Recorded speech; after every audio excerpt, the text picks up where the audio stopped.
ನಾಲ್ಗೆನ ಬಿಗಿ ಹಿಡಿದು ಮಾತಾಡು. ಏನು ಧ್ವನಿ ಜೋರ್ ಮಾಡ್ತಿದೀಯಾ? ಓಹೋ, ಮಾತು ಅಂದ ತಕ್ಷಣ ಮಾಡ್ಕೊಂಡ್ಬಿಟ್ಟೇನು? ಅಸಭ್ಯವಾಗಿ ಮಾತಾಡ್ಬೇಡ ಅಂತ ಹೇಳ್ತಾ ಇದ್ದೀನಿ ತಾನೆ. ಏಯ್, ನಿನ್ನ ಕೊಬ್ಬನ ಹಣ ಕೊಡೋದ್ರಲ್ಲಿ ತೋಸು, ಕೀ ಕೂಗೋಡೋದ್ರಲ್ಲ.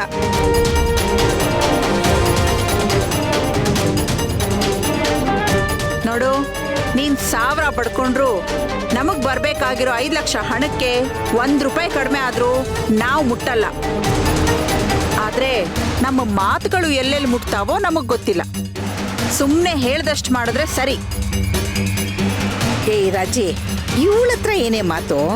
ಕೊಟ್ಟೆ ಕೊಡ್ತಾಳೆ ಇವಳು. ಕೊಳ್ಳಿಲ್ಲ ಅಂದ್ರೆ ಇವಳು ಮಾನ, ಮಗಳ ಜೀವನ ಎರಡು ಹರಾಜಾಗ್ಬಿಡತ್ತೆ. ಅಯ್ಯೋ ಅತ್ತೆ, ಕೈ ಮುಗಿ ಕೇಳ್ಕೊತೀನಿ, ನನ್ನ ಮಗಳ ತಂಟೆಗೆ ಮಾತ್ರ ಬರಬೇಡಿ. ಕೊಡ್ತೀನಿ, ನಾನು ಹಣ ಕೊಡ್ತೀನಿ, ಹೇಗಾದ್ರೂ ಮಾಡ್ಕೊಡ್ತೀನಿ. ಕೊಡ್ತೀನಿ ಕೊಡ್ತೀನಿ.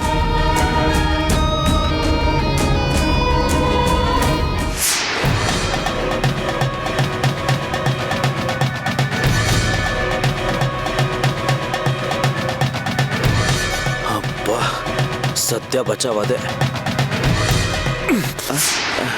ಮಗನೇ, ತಪ್ಪಿಸ್ಕೊಂಡು ಹೊಡಕ್ತೇನೋ? ಗುರು ಬಿಟ್ಬಿಡು ಗುರು, ಪ್ಲೀಸ್ ಗುರು, ಬಿಟ್ಬಿಡು ಗುರು, ಪ್ಲೀಸ್ ಗುರು. ಬಿಟ್ಬಿಡ್ಬೇಕಾ ನೀನ ಬಡವ ರಾಸ್ಕಲ್? ಏನೋ ನೀನ್ ಕಷ್ಟದಲ್ಲಿದ್ಯಾ, ನಾನು ಕಷ್ಟದಲ್ಲಿದ್ದೀನಿ, ಇಬ್ಬರಿಗೂ ಒಳ್ಳೇದಾಗತ್ತೆ ಅಂತ ನಿನ್ನನ್ನು ನಂಬಿಕೊಂಡು ನಾನು ನನ್ನ ಮಗಳನ್ನೇ ಕಿಡ್ನಾಪ್ ಮಾಡೋ ಅಂತ ದೊಡ್ಡ ರಿಸ್ಕ್ ಕೈ ಹಾಕಿದ್ರೆ ನೀನು ನನಗೆ ಟೋಪಿ ಹಾಕಿ ದುಡ್ಡನ್ನ ಹೊಡ್ಕೊಂಡು ಹೋಗೋ ಪ್ಲಾನ್ ಮಾಡ್ತೀಯಾ? ಅದು ಅಲ್ದೆ ನನ್ನ ಮಗಳು ಪ್ರಾಣಕ್ಕೆ ಕೂತು ತರೋದ್ಕೊಂತೀಯ? ಗುರು, ಅದ್ರಲ್ಲಿ ನನ್ನ ತಪ್ಪೇನಿಲ್ಲ ಗುರು, ನನ್ನನ್ನು ಬಿಟ್ಬಿಡು ಗುರು. ಮುಚ್ಚೋ ಬಾಯಿ. ತಪ್ಪಿಲ್ವಂತೆ ತಪ್ಪು. ಅವತ್ತಿನ ಹಾಗೆ ಇವತ್ತು ನಿನ್ನ ಮಾತಿಗೆ ಮರಳಾಗ್ತೀನಿ ಅಂತ ಅನ್ಕೋಬೇಡ. ನಿನ್ನನ್ನ ಇವತ್ತು ನಾನು ಸುಮ್ಮನೆ ಬಿಡಲ್ವೋ. ನಡೆಯೋ ಪೊಲೀಸ್ ಸ್ಟೇಷನ್ಗೆ, ಅದೇ ನಿನಗೆ ಸರಿಯಾದ ಜಾಗ. ಏಯ್ ಬಾರೋ, ಏಯ್ ಬಾರಲೇ. ಸರ್ ಬೇಡ ಸರ್, ಪೊಲೀಸ್ ಸ್ಟೇಷನ್ ಮೆಟ್ಲು ಹೇಗಿರುತ್ತೆ ಅಂತ ಇವತ್ತಿನವರೆಗೂ ನೋಡಿಲ್ಲ ಸರ್. ಏನೋ ಮಂಟಿನೋ ಕೆಲಸ ಮಾಡ್ಬಿಟ್ಟೆ ಸರ್. ಇದು ಒಂದ್ಸಲ ಕ್ಷಮಿಸ್ಬಿಡಿ ಸರ್, ಇನ್ನೊಂದ್ಸಲ ಹೀಗೆಲ್ಲ ಮಾಡಲ್ಲ ಸರ್. ಪ್ಲೀಸ್ ಸರ್, ಬಿಟ್ಬಿಡಿ ಸರ್ ನನ್ನ. ಥೂ ನೀನ, ಇನ್ನೊಂದ್ಸಲ ಅಂತ್ಯ? ನನ್ನನ್ನೇನ್ ಸೀರಿಯಲ್ ಕಿಡ್ನಾಪರ್ ಅನ್ಕೊಂಡಿದ್ಯೇನೋ? ಇನ್ನೊಂದ್ಸಲ ನಿನ್ನ ಕರೆದು ಡೀಲ್ ಕೊಡೋದಕ್ಕೆ? ಸರ್ ಏನೋ ಬಡವ ಸರ್, ತಪ್ಪು ಮಾಡ್ಬಿಟ್ಟೆ ಸರ್. ಹೊಟ್ಟೆಗೆ ಹಾಕೊಂಡು ಕ್ಷಮಿಸ್ಬಿಡಿ ಸರ್, ಪ್ಲೀಸ್ ಸರ್, ಕ್ಷಮಿಸ್ಬಿಡಿ ಸರ್, ಪ್ಲೀಸ್ ಸರ್. ಕ್ಷಮಿಸೋದಕ್ಕೆ ಕರಿತಾ ಇರೋದು. ಜೈಲಿಗೆ ಹಾಕ್ಸಿ ನಿನ್ನ ಚೆನ್ನಾಗಿ ಬೆಂಡೆತ್ಸಿದ್ರೇನೆ ನನಗೆ ಸಮಾಧಾನ ಆಗೋದು. ನನಗೆ ಸಮಾಧಾನ ಆದ್ಮೇಲೆ ನಿನ್ನ ನನಗೆ ಕ್ಷಮಿಸೋದು. ನಿನಗೆ ಬುದ್ಧಿ ಕಲ್ಸೋಕೆ ಅವರೇ ಸರಿ ಕಣೋ. ಓಹೋ ಹೌದಾ ಸರ್? ಅವರು ನನಗೆ ಬುದ್ಧಿ ಕಲಿಸ್ತಾರ? ಅದಕ್ಕೂ ಮೊದಲೇ ಅವ್ರು ಏನ್ ಮಾಡ್ತಾರೆ ಅಂತ ನಿಮ್ಗೆ ಗೊತ್ತಾ ಸರ್? ನನ್ನ ಹತ್ರ ಇರೋ ವಸ್ತುಗಳನ್ನೆಲ್ಲ ಸೀಸ್ ಮಾಡ್ತಾರೆ. ನನ್ನ ಪರ್ಸು, ನನ್ನ ಫೋನು, ನನ್ನ ಚೈನು, ನನ್ನ ಉಂಗ್ರ ಎಲ್ಲ ಸೀಸ್ ಮಾಡ್ಬಿಡ್ತಾರೆ. ಆ ವಸ್ತುಗಳನ್ನೆಲ್ಲ ಅವರೇ ಇಟ್ಕೊಂಡ್ಬಿಟ್ರೆ ನನಗೆ ಏನು ಬೇಜಾರಿಲ್ಲ. ಆದ್ರೆ ಅಪ್ಪಿ ತಪ್ಪಿ ನನ್ನ ಫೋನ್ ಓಪನ್ ಮಾಡಿ ನೋಡ್ಬಿಟ್ರೆ ಬಾಪ, ನಿಮ್ಮ ಬಂಡವಾಳ ಎಲ್ಲಿ ಬಯಲಾಗ್ಬಿಡುತ್ತೆ ಅಂತ ನನಗೆ ಬೇಜಾರಾಗ್ತಾ ಇದೆ.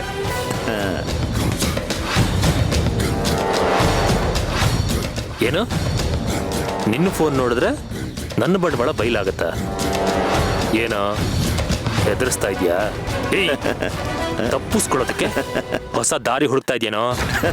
ಹುಡ್ಕೋದೇನು ಇಲ್ಲ ಸರ್, ಹಿಂಗೆ ಜೇಬೊಳಗೆ ಕೈ ಹಾಕೋದು, ಹಂಗೆ ಮೊಬೈಲ್ನ ಆಚೆ ತೆಗಿಯೋದು, ಆಮೇಲೆ ಮೊಬೈಲಲ್ಲಿರೋ ವಿಡಿಯೋನ ಪ್ಲೇ ಮಾಡೋದು. ನನ್ನ ತಾಯಿನ ಡಿಸ್ಚಾರ್ಜ್ ಮಾಡಬೇಕು ಅಂದರೆ 2 ಲಕ್ಷ ರೂಪಾಯಿ ಕೊಡ್ಬೇಕು ಸರ್. ಹಾಗೆ ನನ್ನ ತಂಗಿನ ಗಂಡನ ಮನೆ ಕಳಿಸ್ಬೇಕು ಅಂದರೆ 3 ಲಕ್ಷ ರೂಪಾಯಿ ಕೊಡಬೇಕು ಸರ್. ಬ್ರದರ್, ನೀವು ನನ್ನ ಮಗಳನ್ನ ಕಿಡ್ನಾಪ್ ಮಾಡಿ ನನ್ನ ಕತ್ತಿನ ಪಟ್ಟಿ ಹಿಡ್ಕೊಂಡು ನನಗೆ ಹೊಡೆಯೋ ಥರ ಆ್ಯಕ್ಟಿಂಗ್ ಮಾಡಿ ನನ್ನ ಮಗನ ಕಿಡ್ನಾಪ್ ಮಾಡಿ ನಮ್ಮ ತಂದೆಗೆ ಕಾಲ್ ಮಾಡಿ 10 ಲಕ್ಷನ ಡಿಮ್ಯಾಂಡ್ ಮಾಡಿ. ನಿಮ್ಮ ಪ್ರಾಣ ಎಲ್ಲ ಏನು ಬೇಡ, ನನ್ನ ಶೇರ್ ನನಗೆ ಕೊಟ್ರೆ ಸಾಕು.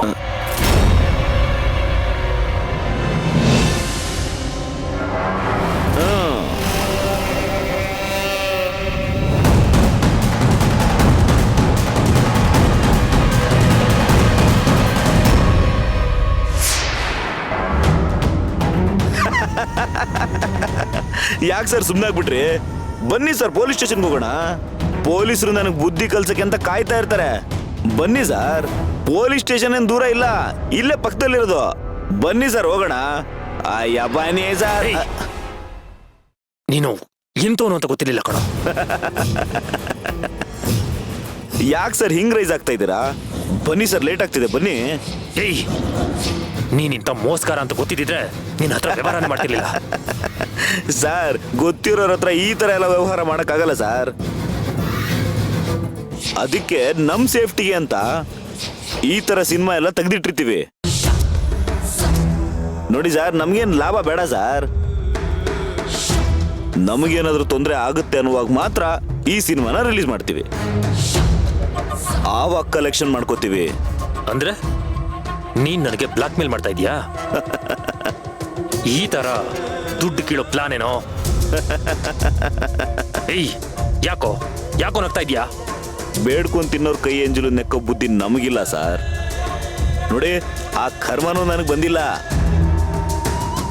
ಏನೋ ಕಿಂಡಲ್ಲ? ಸರ್, ಇದ್ರಲ್ಲಿ ಕಿಂಡಲ್ ಏನ್ ಬಂತು ಸರ್? ಇರೋ ವಿಷಯ ತಾನೆ. ನೀವು ದುಡ್ಡು ತಿನ್ನೋದಾಗಿದ್ರೆ ನೀವು ನಿಮ್ಮ ಅಪ್ಪನದ ದುಡ್ಡು ಕೀಳ್ತಿದ್ರಿ ತಾನೆ. Shut up. ಅವತ್ತಿನ ಪರಿಸ್ಥಿತಿ ಹಾಗಿತ್ತು, ನಿನ್ನಂತ ಅವನ ಜೊತೆ ಕೈ ಜೋಡಿಸ್ಬೇಕಾಗಿ ಬಂತು. ಅದು ಬಿಟ್ರೆ ಬೇಡ್ಕೊಂಡ್ ತಿನ್ನೋದಕ್ಕೆ ನಾನೇನ್ ಗತಿಗೆಟ್ಟವನಲ್ಲ.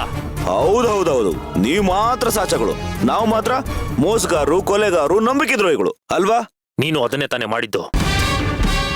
ನನಗೆ ನಂಬಿಕೆ ದ್ರೋಹ ಮಾಡಿ ಮೋಸ ಮಾಡ್ದೆ. ನಾನಿಟ್ಟ ನಂಬಿಕೆನ ಕೊಲೆ ಮಾಡ್ದೆ. ಅಬ್ಬಬ್ಬಬ್ಬಬ್ಬಾ, ಏನ್ ಸರ್ ಹೀಗೆಲ್ಲ ಮಾತಾಡ್ಬಿಟ್ರಿ? ನೋಡಿ ಸರ್, ನನಗೇನೋ ಅವತ್ತು ಬ್ಯಾಡ್ ಟೈಮು, ನನಗೆ ಹಾಗೆ ಮಾಡ್ಲೇಬೇಕಾಗಿ ಬಂತು. ನಿಮ್ ತರನೇ ನಾವು ಒಳ್ಳೆ ಫ್ಯಾಮಿಲಿ ಅವರೇ ಸರ್. ನಾನೇನ್ ದಿನ ಇದೇ ಕೆಲಸ ಮಾಡ್ಕೊಂಡು ಜೀವನ ಮಾಡ್ತಿದ್ದೀನಿ ಅನ್ಕೊಂಡ್ರ? ಆವತ್ತು ಒಂದು ದೊಡ್ಡ ಬಂಡೆಕಲ್ ಸಮಸ್ಯೆ ನನ್ನ ತಲೆ ಮೇಲೆ ಬಿದ್ದಿತ್ತು. ಅದನ್ನ ಕೆಳಗಿಳಿಸ್ಬೇಕಂತ ಹಾಗೆಲ್ಲ ಮಾಡಿದೆ ಅಷ್ಟೇ. ಆದ್ರೆ ಅದೇನೋ ಗೊತ್ತಿಲ್ಲ ಸರ್, ನೀವು ಒಂಥರ ನನಗೆ ಲಕ್ಕಿ ಫೇಲ್ ಇದ್ದಂಗೆ. ನಿಮ್ ಪ್ಲಾನ್ ಫೇಲ್ ಆದ್ರೂ ನನಗೆ ಮಾತ್ರ ಲಕ್ ಕುದುರ್ತು ನೋಡಿ ಸರ್. ಸರ್, ಬಂಡೆಕಲ್ ತಾನಾಗೆ ತಲೆ ಮೇಲಿಂದ ಜಾರ್ಕೊಂಡು ಬಿತ್ತು ಸರ್. ಆಗ ನನ್ನ ಸಮಸ್ಯೆ ಕ್ಲಿಯರ್ ಆಯ್ತು ಸರ್. ಸರ್, ನೀವೇನು ಗಾಬರಿ ಮಾಡ್ಕೋಬೇಡಿ. ನಾನಿವಾಗ ನಿಮ್ಗೆ ತೋರಿಸಿದ್ನಲ್ಲ ವಿಡಿಯೋ, ಆ ವಿಡಿಯೋನ ನಾನು ಯಾರಿಗೂ ತೋರಿಸಲ್ಲ, ಎಲ್ಲೂ ಲೀಕ್ ಮಾಡಲ್ಲ. ನೀವೇನಾದ್ರೂ ನನಗೆ ತೊಂದರೆ ಕೊಟ್ರೆ ಮಾತ್ರ ನನ್ನ ಹತ್ರ ಇರೋ ವಿಡಿಯೋ ನಿಮಗೆ ತೊಂದರೆ ಕೊಡುತ್ತೆ ಅಷ್ಟೇ. ಸರ್, ಈಗ ನಿಮ್ ಸಮಸ್ಯೆ ಏನ್ ಸರ್? ನಿಮ್ ಮಗಳು ನಿಮ್ಗೆ ಸಿಕ್ಕಿದಾಳ್ ತಾನೆ? ಸಿಕ್ಕದ್ಲು. ಆರೋಗ್ಯವಾಗಿದ್ದಾಳ್ ತಾನೆ? ಇವಾಗ ನಿಮ್ ಜೊತೆನೆ ಇದ್ದಾಳ್ ತಾನೆ? ಹಾ. ಮತ್ತೇನ್ ಸರ್ ನಿಮ್ ಪ್ರಾಬ್ಲಮ್ಮು? ಮಗಳು ಸಿಕ್ಕಿದ್ಲು, ನನಗ್ ಕೊಡ್ಬೇಕಾಗಿರೋ ಶೇರು ನಿಮ್ಗುಳಿತು. ಸರ್, ಒಂದ್ ವಿಷಯ ಹೇಳ್ತೀನಿ ಕೇಳಿಸ್ಕೊಳ್ಳಿ. ಯಾವತ್ತು ಪಾಸಿಟಿವ್ ಥಿಂಕ್ ಮಾಡ್ಬೇಕು ಸರ್. ಈ ಡೀಲ್ ಮಿಸ್ ಆದ್ರೂ ನನಗಂತೂ ಒಳ್ಳೇದಾಯ್ತು, ನಿಮ್ಗೂ ಆಗಿದೆ. In fact sir, enjoy the moment sir. ಯಾಕೆ ಹಳೆದನ್ನ ನೆನ್ಸ್ಕೊಂಡು ಕೋಪ ಮಾಡ್ಕೋತಿದ್ದೀರಾ? ನಿನಗೆ ಒಳ್ಳೇದಾಗಿರ್ಬಹುದು, ಆದ್ರೆ ನನಗಲ್ಲ. ಒಂದು ಪಕ್ಷ ನಮ್ಮ ಡೀಲ್ ಏನಾದರೂ ಓಕೆ ಆಗಿದ್ದಿದ್ರು ನನ್ನ ಸಮಸ್ಯೆ ಬಗ್ಗೆ ಹರಿತಿರ್ಲಿಲ್ಲ. ಹೌದಾ? ಅಂತ ದೊಡ್ಡ ಸಮಸ್ಯೆನಾ? ಅದೇನ್ ಹೇಳಿ ಸರ್. ಅದು ನನ್ನ ಕೈಯಲ್ಲಿ ಆಗುತ್ತೆ ಅಂದ್ರೆ ಖಂಡಿತವಾಗ್ಲೂ ಬಗೆಹರಿಸೋಣ.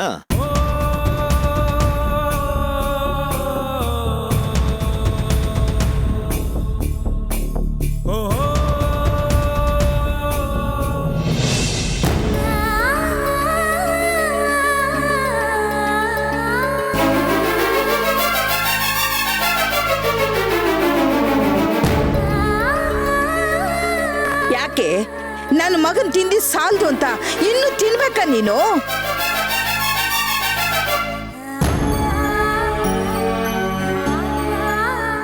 ಈಗ ತಿನ್ನೋ ಅನ್ನಕ್ಕೆ ನೀರು ಸುರಿದ್ರಲ್ಲ, ಇಂಥ ಜನಗಳ ಮಧ್ಯೆ ಬಿಟ್ಟು ಹೋಗಿದಾರಲ್ಲ, ಅದು ಅದು ಉದ್ಧಾರನಾ?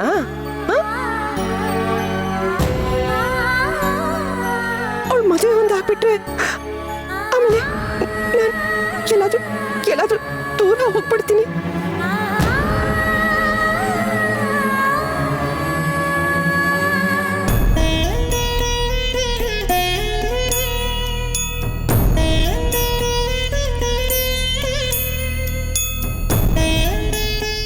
ನಾಲ್ಕು ಬಿಡಿ ಕಾಸ್ಗೆ ಆಸೆ ಪಟ್ಟು ನನ್ನನ್ನ ಈ ನರಕಕ್ಕೆ ತಳ್ಳಿದ್ದು ನಮ್ಮ ಅಣ್ಣ.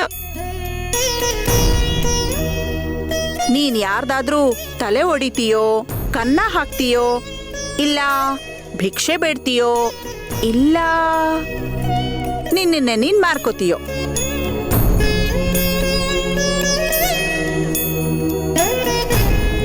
ಅಯ್ಯೋ ಅತ್ತೆ, ಕೈ ಮುಗಿ ಕೇಳ್ಕೊತೀನಿ, ನನ್ನ ಮಗಳ ತಂಟೆಗೆ ಮಾತ್ರ ಬರಬೇಡಿ. ಕೊಡ್ತೀನಿ, ನಾನು ಹಣ ಕೊಡ್ತೀನಿ.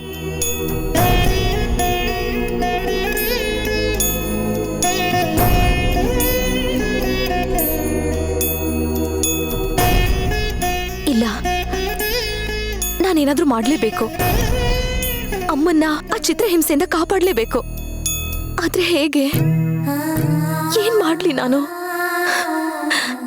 ಈ ಕಡೆ ಅಮ್ಮನ ಆಸೆನ ಈಡೇರಿಸ್ಬೇಕು, ಆ ಕಡೆ ಅಮ್ಮನ್ನ ಕಾಪಾಡ್ಲೇಬೇಕು ಅಂದ್ರೆ ಅದು ನನ್ನಿಂದ ಸಾಧ್ಯನಾ? ಇಷ್ಟು ವರ್ಷ ನನ್ ಗಮನಕ್ಕೆ ಬರ್ದೇ ಇರೋ ಹಾಗೆ ಅಮ್ಮ ಈ ವಿಷಯನ ಯಾಕೆ ಮುಚ್ಚಿಟ್ಟಿದ್ರು? ಈಗ ಅದೆಲ್ಲ ನಂಗೆ ಗೊತ್ತಾಗಿದೆ ಅಂತ ಗೊತ್ತಾದ್ರೆ ಅಮ್ಮ ಎಷ್ಟು ನೊಂದ್ಕೋಬಹುದು. ಹಾಗಂತ ನಾನು ಸುಮ್ಮನೆ ಮದ್ವೆ ಮಾಡ್ಕೊಂಡು ಗಂಡನ ಮನೆಗೆ ಹೋಗಿ ಸುಖವಾಗಿದ್ಬಿಟ್ರೆ ಅಮ್ಮ ನೋವು ಕಡಿಮೆ ಆಗುತ್ತಾ? ಇಲ್ಲ, ನಾನ್ ಮದ್ವೆ ಆದ್ರೂ ಪರವಾಗಿಲ್ಲ, ಆಗ್ಲಿಲ್ಲ ಅಂದ್ರೂ ಪರವಾಗಿಲ್ಲ, ಅಮ್ಮನ ನೋವು ಕಮ್ಮಿ ಆಗೋದಿಲ್ಲ. ಆ ರಾಕ್ಷಸರು ಅಮ್ಮನ್ನ ಸುಮ್ಮನೆ ಬಿಡೋದಿಲ್ಲ. ಹೀಗೆ ಚಿತ್ರಹಿಂಸೆ ಕೊಡ್ತಾನೆ ಇರ್ತಾರೆ. ಕೊನೆಗೊಂದಿನ ಕೊಂದೇ ಬಿಡ್ತಾರೋ ಏನೋ. ಇಲ್ಲ ಇಲ್ಲ, ಹಾಗಾಗ್ಬಾರ್ದು. ನಮ್ಮಮ್ಮನ್ನ ನಾನು ಕಾಪಾಡ್ಲೇಬೇಕು, ಅವ್ರನ್ನ ಉಳಿಸ್ಕೊಳ್ಳೇಬೇಕು. ಏನ್ ಮಾಡ್ಲಿ? ನನಗೇನ್ ಮಾಡ್ಲಿ? ಏನ್ ಮಾಡ್ಲಿ?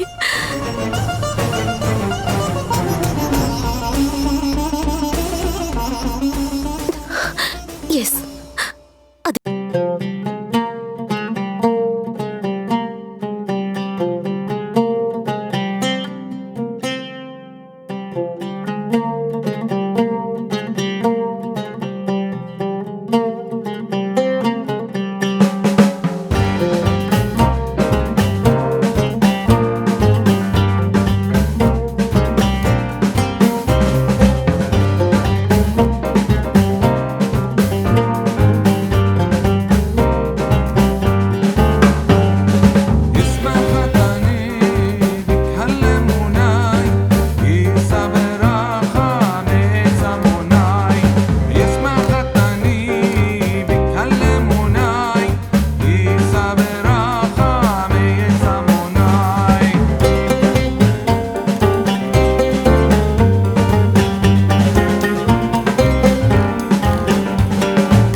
ಅಯ್ಯೋ ಇದೇನಪ್ಪ ಇವನು, ಮೊನ್ನೆ ಅಷ್ಟೇ 5 ಲಕ್ಷ ರೂಪಾಯಿಗೆ ಕಿಡ್ನಾಪ್ ಮಾಡ್ದವನು ನನ್ಗೆ ಹೆಲ್ಪ್ ಮಾಡ್ತಾನ ಅಂತ ಯೋಚನೆ ಮಾಡ್ತಿದ್ದೀರಾ?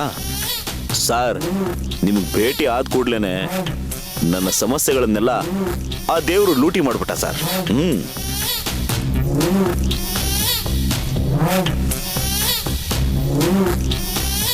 ಅದೇನೇ ಇರಬಹುದು, ಆದ್ರೆ ನಿನ್ನಂತ ಮೋಸಗಾರನಿಗೆ ನನ್ನ ಪರಿಸ್ಥಿತಿ ಹೇಳ್ಕೊಂಡು ಸಹಾಯ ಪಡ್ಕೊಳ್ಳೋ ಮನಸ್ಥಿತಿ ನನಗಿಲ್ಲ.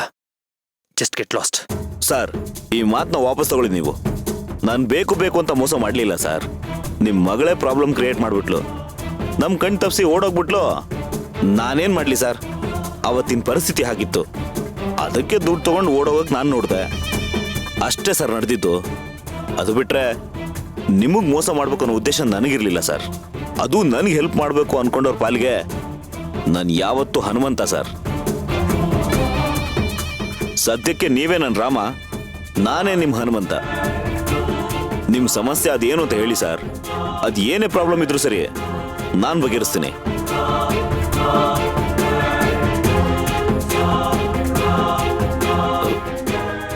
ಈ ನಿನ್ನ ಮಾತನ್ನ ನಂಬಹುದಾ? ರಾಮಾಯಣದ ಆಣೆಗೂ ನೀವು ನಂಬೋದು ಸರ್.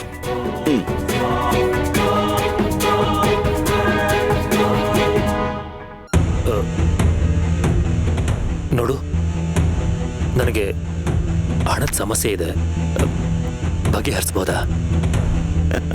ಅಯ್ಯೋ, ಅಷ್ಟೇ ತಾನೇ. ಎಷ್ಟು ಬೇಕು ಹೇಳಿ ಸರ್, ಅಡ್ಜಸ್ಟ್ ಮಾಡೋಣಂತೆ. ಅಲ್ಲ, ಎಷ್ಟು ಬೇಕು ಅಂತ ಕೇಳೋನು ಅವತ್ತ್ಯಾಕೆ 5 ಲಕ್ಷಕ್ಕೆ? ಸರ್, ಆವತ್ತಿಂದ ಆವತ್ತೇ ಮುಗ್ದೋಯ್ತು. ಅದು ಅಲ್ಲದೆ ನನಗೆ ಈ ಸಾಲ ಬಡ್ಡಿ ಕಟ್ಟು ಇದೆಲ್ಲ ನನಗೆ ಆಗ್ಬರಲ್ಲ ಸರ್. ನಮ್ದೇನಿದ್ರು ಕೊಟ್ಟು ತಗೊಳ್ಳೋ ವ್ಯವಹಾರ, ತಗೊಂಡು ಕೊಡೋ ವ್ಯವಹಾರ ಇಲ್ಲ. ಎಲ್ಲದಕ್ಕಿಂತ ಹೆಚ್ಚಾಗಿ ನೀವು ನನಗೆ ಲಕ್ಕಿ ಮ್ಯಾನ್. ನನಗೆ ಶುಕ್ರದಶೆ ನಡೀತಾ ಇದೆ ಸರ್. ನೀವಿಷ್ಟು ಬೇಕು ಅಂತ ಕೇಳಿ ನಾನು ಅರೇಂಜ್ ಮಾಡ್ತೀನಿ. ನೋಡು, ನಾನೊಂದು ಬಿಸ್ನೆಸ್ಗೆ ಕೈ ಹಾಕಿದ್ದೀನಿ. ಅದಕ್ಕೆ ತುಂಬ ಇನ್ವೆಸ್ಟ್ಮೆಂಟ್ ಬೇಕಾಗಿದೆ. ನನ್ನ ಡ್ಯಾಡಿ ಕೂಡ ತುಂಬಾನೇ ಸಹಾಯ ಮಾಡಿದ್ದಾರೆ, ಮಾಡ್ತಾನೂ ಇದ್ದಾರೆ. ಆದರೆ ಅದು ನನಗೆ ಸಾಕಾಗ್ತಾ ಇಲ್ಲ. ನನಗೆ ಬರಬೇಕಾಗಿರೋ ಅಮೌಂಟು ನನಗೆ ಯಾವುದು ಬಂದಿಲ್ಲ. ಸೊ ನೋಡಿ ಸರ್, ನಿಮ್ಮ ಕತೆ ಎಲ್ಲ ನನಗೆ ಅವಶ್ಯಕತೆ ಇಲ್ಲ. ನೀವು ಬಿಸ್ನೆಸ್ ಮಾಡ್ತಿರೋ ಇಲ್ಲ ಜೂಜಾಡ್ ವೇಸ್ಟ್ ಮಾಡ್ತಿರೋ ನನಗದು ಬೇಡದಿರೋ ಟಾಪಿಕ್. ನಿಮಗೆ ದುಡ್ಡು ಬೇಕು ಅನ್ನೋದು ಮಾತ್ರ ಕನ್ಫರ್ಮ್ ಆಯ್ತು. ಎಷ್ಟು ಬೇಕು ಹೇಳಿ, ನಾನೇ ಕೊಡ್ತೀನಿ. ಆದರೆ ನಾನು ಮಾಡೋ ಸಹಾಯ ನಿಸ್ವಾರ್ಥದ್ದಲ್ಲ. ಅಂದ್ರೆ ನಾನು ಕೊಡೋ ದುಡ್ಡಿಗೆ ನೀವು ಬಡ್ಡಿ ಕಟ್ಟಬೇಕು ಅಂತ ಅರ್ಥ.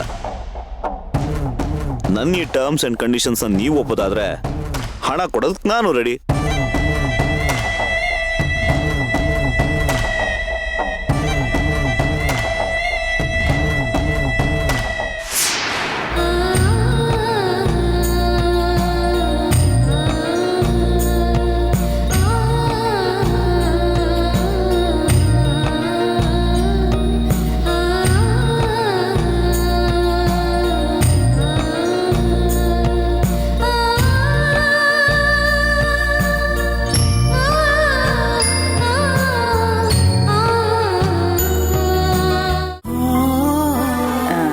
ರಾಜಿ, ಅತ್ತೆ, ಒರೆಸ್ಬೇಕು, ಸ್ವಲ್ಪ ಎದ್ದೇಳ್ತೀರಾ?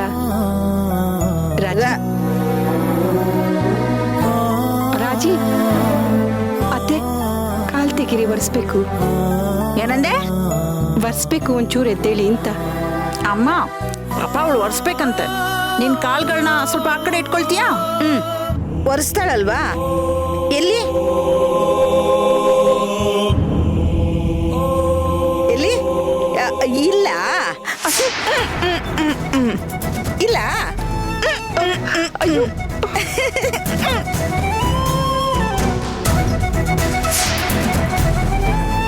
ಅತ್ತೆ, ಏನ್ ಮಾಡ್ತಿದ್ದೀರಾ ನೀವು?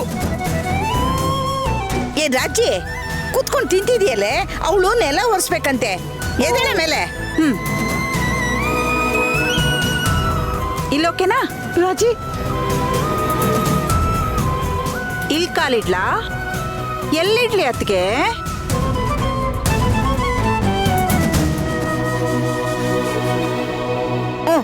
ಒರೆಸಿ ಒರೆಸು ಒರೆಸು.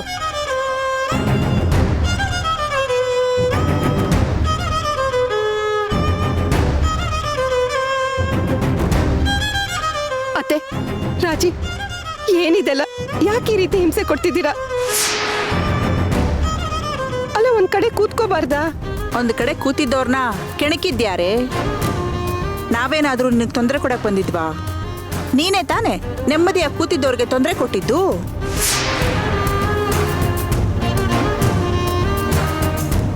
ಈಗ ಅನುಭವಿಸು.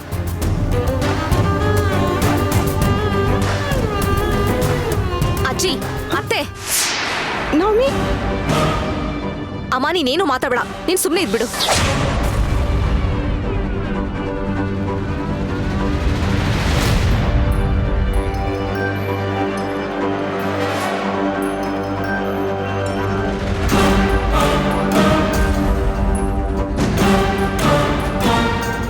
ನವಮಿ, ಈಗ ಏನಾಯ್ತು ಅಂತ ಇಷ್ಟು ಕೋಪ ಮಾಡ್ಕೊಂಡಿದ್ಯಮ್ಮ? ಪಾಪ ನಿಮ್ಮಮ್ಮ ಒಬ್ಬರೇ ಕೆಲಸ ಮಾಡ್ತಿದ್ರು, ಅದಕ್ಕೆ ನಾನು ಮಾಡ್ತೀನಿ ಅಂತಿದ್ದೆ ಅಷ್ಟೇ. ಸಾಕು ಅತ್ತೆ, ನನ್ಗೆಲ್ಲ ಗೊತ್ತಿದೆ. ನೀವೆಂಥವ್ರು, ನಮ್ಮಮ್ಮನಿಗೆ ನೀವು ಎಂತೆಂಥ ಕಷ್ಟಗಳನ್ನ ಕೊಟ್ಟಿದ್ದೀರಾ, ಕೊಡ್ತಾ ಇದ್ದೀರಾ ಅಂತ ನನಗೆಲ್ಲ ಚೆನ್ನಾಗಿ ಗೊತ್ತಿದೆ.